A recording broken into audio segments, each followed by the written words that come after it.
Ha? Ay, hindi mo na po dito sa akin. Meron kang concession permit. Nakuha ko na.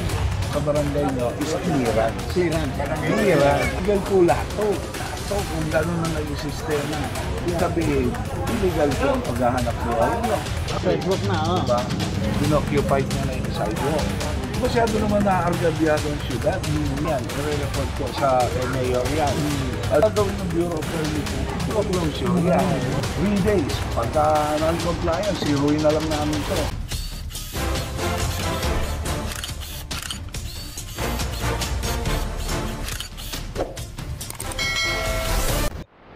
Kaya kasama po natin si Director Rafi Alejandro. Nandito tayo ngayon sa Santo Cristo, Tondo side ng Divisoria.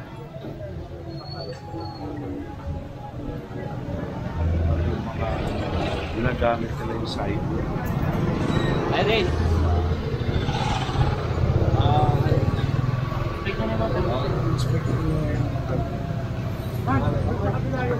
Ayan, so pina-inspection ni Director yung mga permit ng bangketa rito kasi kung titignan nyo, sinakop lahat ng bangketa rito sa Santo Cristo.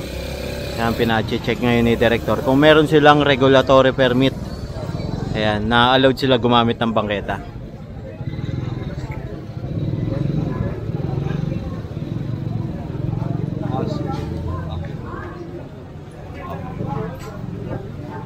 Dapat to fixed structure, meron silang permit dito. Oh, concession and regulatory permit yan. Chairman, Pa-inspect kayo ng permit. oo. Wala mga permit. Tigniting lang. Ha? Tigniting lang. Kaya sabi ko, ito yung parang Oo. Sino ngayon ang sino ang leader dito? wala. Asan ang barangay chairman? Actually, dito nakatira si Kaluwin. Asan? Hello, Alvin. Patawag ko yung chairman na.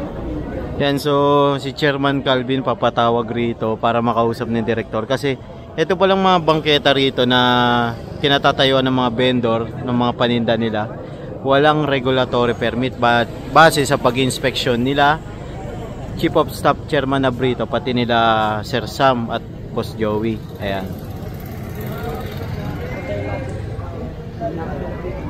Ayan, so papapuntahin ito sa opisina.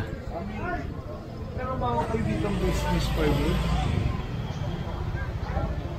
Ha? Meron kayong business permit? Meron po kasi kaalis lang po nung may-ari. Naglakas po siya. Umuupa lang din po kami dito. Kaso kayo nagtitinda rito. O so, may obligasyon kayo sa gobyerno. Na magbayad kayo ng magbabayad po kayo ng nagninegosyo kayo sa Maynila. Tulad niya, nasa loob kayo, occupied po ito. Bilang, nagtitinda kayo ng vegetable or something, dapat magbayad kayo ng permit nyo sa Bureau of Permit. At the same time, pag kayo naman, lumabas kayo dito sa kalsada, sa bangketa, magbabayad naman kayo ng sa homeowner's permit. May permit po kayo. Ibig sabihin, illegal po ang paghahanap buhay nyo. Diba? Ang akin lang ine-educate po namin kayo. Ine-educate po namin kayo dun sa tamang proseso. Diba? ng pagbabayad ng buwis sa siyudad ng Maynila. Ay po, patatawag ka rin po si Chairman at the same time para makahingi po ng audience sa mga tao ng dito. Ano ang obligasyon natin, hindi na yung tinda tayo ng tinda. Kung ba, napupunta ho yan, yung sa bansa namin, mapupunta po yan sa siyudad. Obligasyon po natin yun bilang naghahanap buhay. Tapos, ito, hingi ako ng audience sa inyo. Tulungan nyo ang siyudad. Ito ba? Tulungan nyo ang city. Diba? Bangkarate tayo ngayon eh. Yung kukunin nyo naman at ang babayaran nyo para po sa siyudad. Maraming salamat po. Thank you. Ayan, wala rin pala tong business permit. Inform sila eh. Hindi Dapat sila, chairman talaga eh. at saka hindi sila na-educate. Kailangan i-educate natin. Ngayon si Chairman po. Oo, dito. Ito pala, yung mga ano na to.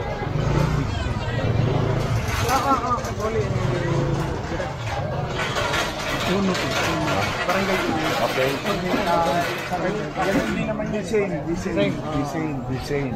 Wala po silang mga business permit na katulad yan. Ano, ina-occupy niya to. Dapat meron siyang business permit niya. Ang dating naman po dito sa Bangketa, ano po yan? Hawkers po yan. Which is po siya. Number one is regulatory permit. Regulatory permit is once a year lang yun. Para pong business permit. Okay. So, anong kukuha mo na sila ng permit sa barangay bago? Hindi na kailangan? Hindi ha. Ang kukuhain lang po sa barangay nyo is clearance. Clearance lang po ang kukunin sa inyo na kayo ay nagpapatunay na siya, si tita, di ba? Ay nagtitinda. Ngayon, iaano po natin yan, i-consulta ko po yan sa Bureau of Permit kung tutulong mga po naghahanap buhay dito. Kasi may nakaakibat ka obligasyon kung ikaw ay naghahanap buhay. Kahit saan ka naghahanap buhay, diba? Kahit bahay yan o nangungupahan ka dyan, kailangan mo kumuha ng permit. Diba?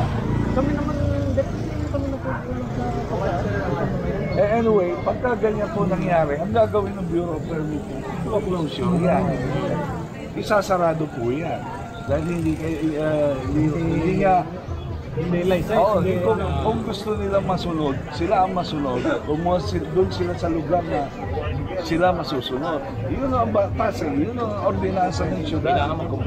Kailangan mag-comply sila. Pero ang daming tagas dito. Diba? Ang daming tagas. Karamihan pala rito, walang business permit saka regulatory permit.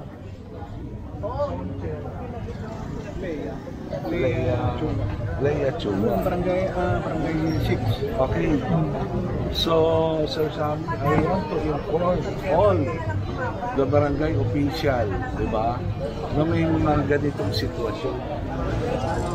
Kaya at the same time, na-educate natin sila at makahingi tayo ng audience dun sa mga owner niya.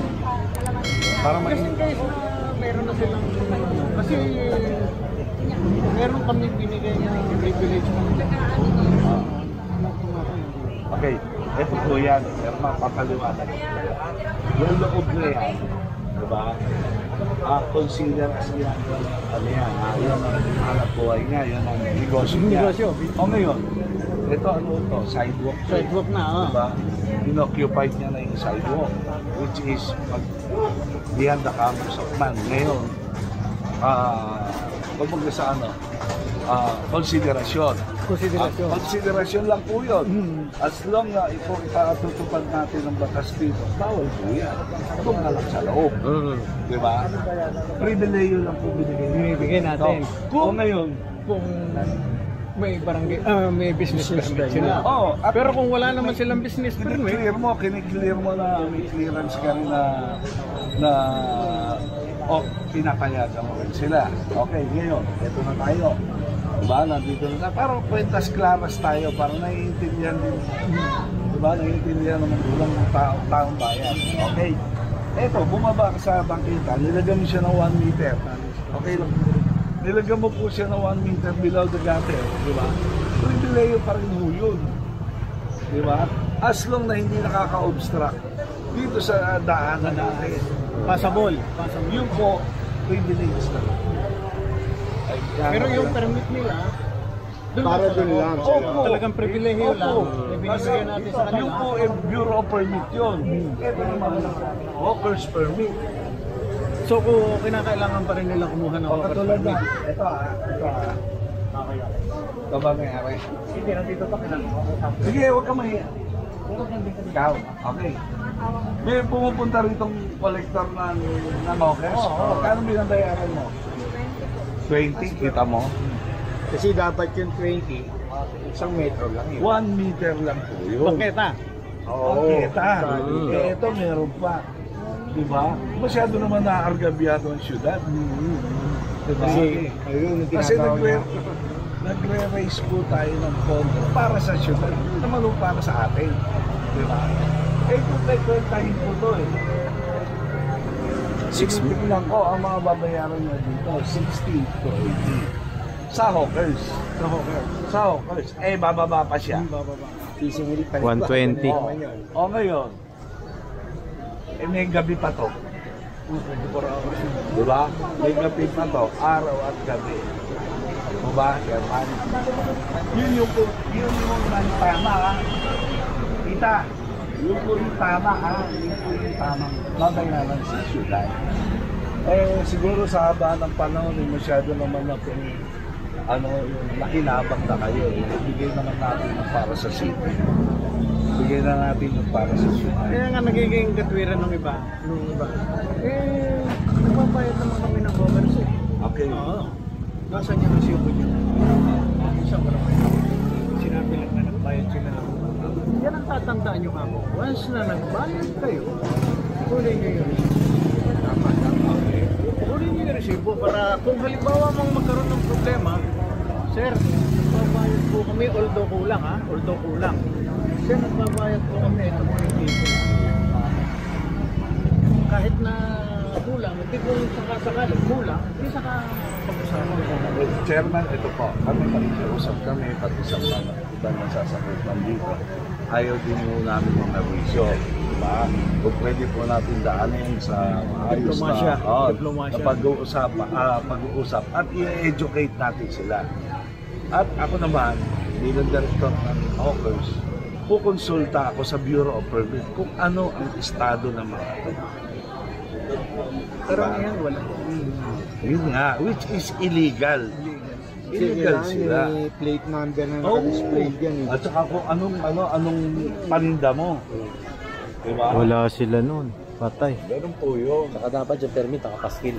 Nakapaskil. Oo, nakapaskil ang Bureau of Permit. Nakapaskil ka rin ang hawkers permit. Tama. Illegal po lahat to. Lahat to kung gano'n ang naging sistema. Yeah. So, alam niyo naman ang lusod ngayon mo siya, masinop. Masinop sa pagpapatakbo at sistema. So, siguro if you witness na yung departamento ng Hawkers Permit. So, sinisinop kami yung tama para sa syudad. Di ba, Chairman? O ngayon, magbibigay po ako ng 3 days. Diba? 3 days para ma-inform mo rin lahat ng mga official ng mga nakakasakop ng mga vending area dito sa Tondo side na magkaroon kami ng audience. Then, pagtapos ko mag-audience sa kanila, hihingi ako ng audience sa mga may-ari para i-educate ko sila kung ano ang tama. Diba? Habang panahon yan, diba? Magtitinda sila, illegal sila. Hindi naman bawal magtinda. Kaso, sa pagtitinda, may nakakakibat na responsibilidad at obligasyon. Ang obligasyon. Diba? Kaya para rin po pamamahay natin yan. Diba? Hindi naman tatakbo ng city kung wala tayong pondo. Tama po ba, Chairman? Ha? Tulungan nyo kami rito. Tulungan nyo kami. Ha? Basta kung sakasakali, direct.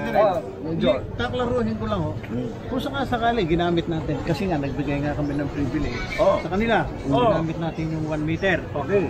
Hindi, bayaran naman ng nanininda sa hawkers. Oo, yun nga. Yun ang dapat. Ganito po. Gusto ko, huwag muna tayo bumaba rito. Doon muna. Yan muna. tayo Sa loob muna. Oo, doon muna tayo sa loob. Ba?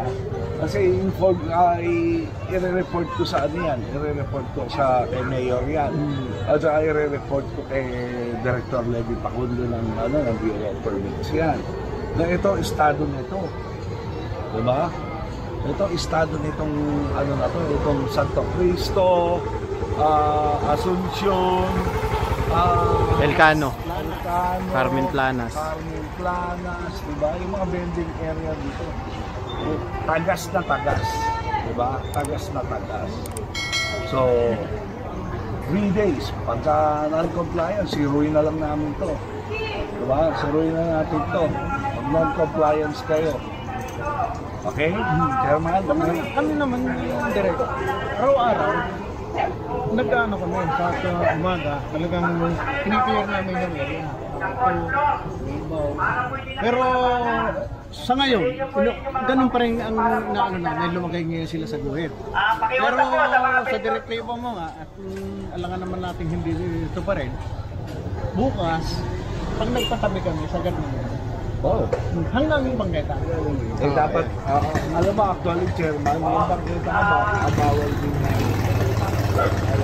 tulak sila sa loob. So medyo binibigyan natin ng konsiderasyon. Konsiderasyon. As long mag-comply kayo dun sa obligasyon. Konsiderasyon and obligasyon. Di ba? So, kailangan ko magkaroon ng audience sa akin. Medyo. Iset natin kung kailan. Tapos ilista mo yung mga chairman dyan. Chairman doon, chairman doon. So, kung kaya ngayong araw nyo,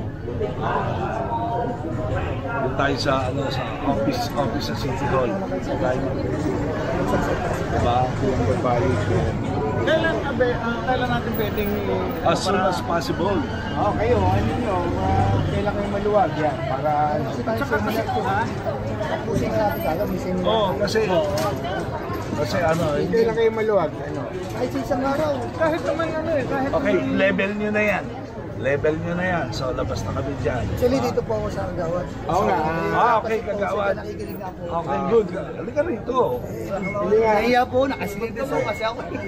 Sir, yung natin, yung form natin. Bibigyan natin sa Hindi. Kailangan ko muna magkaroon ng Kausapin muna. Kailangan ma-educate muna natin sila. Kasi kailangan muna nilang kunin business permit. Hindi tayo magkakaroon sa siyempre, i-respond natin lang dyan. Kasi kagabi, hindi ko po. So, okay. Alam nila medyo na kagabi. Okay, ganito. Regarding that matter, level nyo na yan. Basta i-inform nyo lang si Sir Joey sa Sir Sammy. Para kung nasa field ako, babalik ako na office. Kasi pwede po kayong mag-save na direct. Sige po, papupunta na yung vendor para maikot. Hindi, gusto namin muna makausap mga chairman. Oo. Kaya tawag na po namin si Oo. Lahat ng area dito. Sa, medyo. Ano na lang yung Oo, lahat po yan. Para pag lahat po yan. Pwede ba at least kahit mga dalawang tao? Oo. Sama na ito. Wala problema. Basta Meeting yata hindi dito pala. lahat ng concern. Oo, yung kayong mga chairman muna. Oo, lahat ng concern. Kasi bilang leader, diba, nakakakita tayong responsibilidad doon sa lugar ng nasasaktan. I-informa natin. Diba? Pagtapos natin sila i-inform, ako nakaharap sa kanila. Actually, doon sana sabi mo kami. Tingin ko naman, papayag naman natin. Lalo na syempre, namiminta kami. Tama naman po lahat ang sinabi nyo. Hindi naman pwede lahat. Kasi obligasyon, responsibility. Obligasyon nyo sa syudad yung bilang makikita. Kami po talaga, gusto na ako rin ako po nang ikaw, tindot po. Okay naman daw sa akin. Ako yan, yung kolektor nyo, kahit kagawad ako, till now, nagbabayad ako. Kagawad ako, yung kolektor nyo, Tama medyo yun, pa yan. responsibilidad.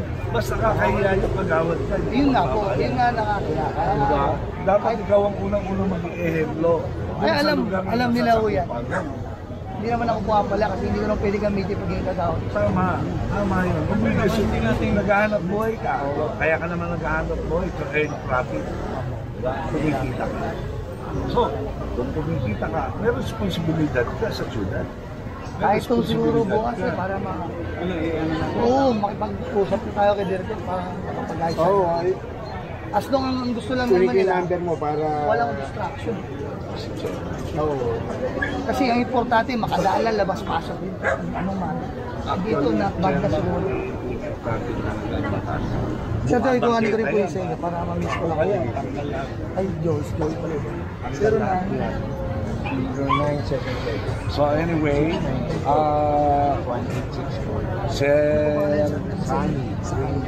Joey, mag-inspection tayo lahat. LRT station.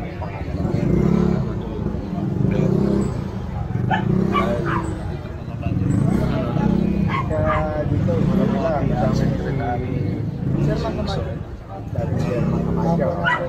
Siya po yung number 1. Ayan, so karamihan pala rito sa mga vendor na nagtitinda dito sa Santo Cristo, Elcano, Bilbao, Carmen Planas, walang permit. Ayan. So ngayon, nakipag-coordinate si director sa mga chairman.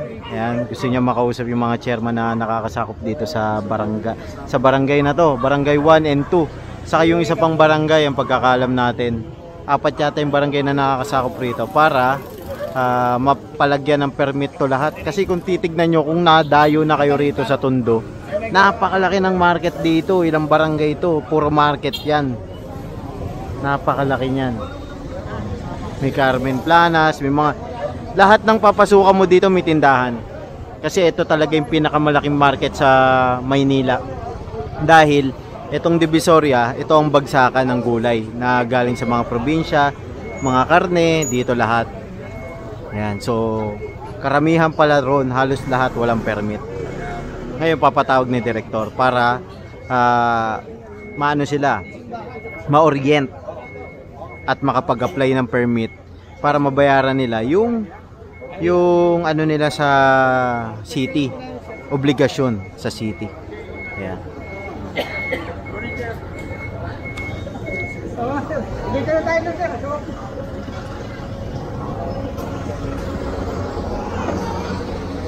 Yan, sunod tayo. Kung titignan nyo, yan oh. Dami na ito. Karamihan sa kanila walang permit. Hindi natin nila lahat kasi yung iba may permit. Bali, director, isa-isahin po ito, no? Yes, kailangan. Sa as soon as possible po. Kailangan as soon as possible. Dami na ito. Tsatsagain natin to, kailangan natin gawin to para maalaman ng mga tao kung ano yung Obligasyon po. tinda lang sila ng tinda. Tama. Puro pala illegal vendor to lahat. Diba? Ito lahat walang permit. Ito wet market tong area na to eh. Kailangan suyurin natin to. Tsatsagain natin to. Yeah. Araw, gabi. At gabi, mamaya. Tsagain natin to. Ayan, so pupuntahan to lahat isa-isa.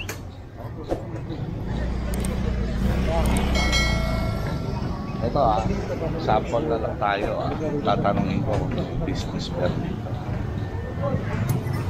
Ma'am, may business permit po kayo? Ako, meron. Saan? Ay, hindi, wala po dito sa akin. Dapat kung may business permit ka, nakapaskil yan. Ako, sige. Diba? Nakapaskil yan yan. So, ano ang category mo sa business permit? Tinatawag tao. Natatawagan ko Ano na lang po? Ano lang po? Gusto ko lang educate kayo sa ano ko na lang po yung kukunin ko na lang po yung business first. Tapos pasok Yan. Time Diba? BIR po. Okay. May business permit ka, BIR. Ano sabi? No. O ngayon, meron kang regulatory permit, which is ina-occupied mo yung bangketa. Wala po. Tama. Meron kang concession permit. Nakukuha niyo po. Sa Hawker, sa City Hall. Lahat yun, sa City Hall. Mayor's permit lang po meron po. Pero yung So, ina-occupied mo yung bangketa. Diba? Dapat may regulatory permit. Which is once a year. Tapos, yung concession fee mo, magbabayad ka rin mo. Tapos may ticketing ka. Yung ticketing, depende sa square meter na ginagamit mo. Para alam mo, i-inform ko lang. Ha? Maraming salamat. Thank you po. Pasensya na po. Salamat po. Ayun, walang permit. Ito, ang laki ng ino-occupy nila eh, oh.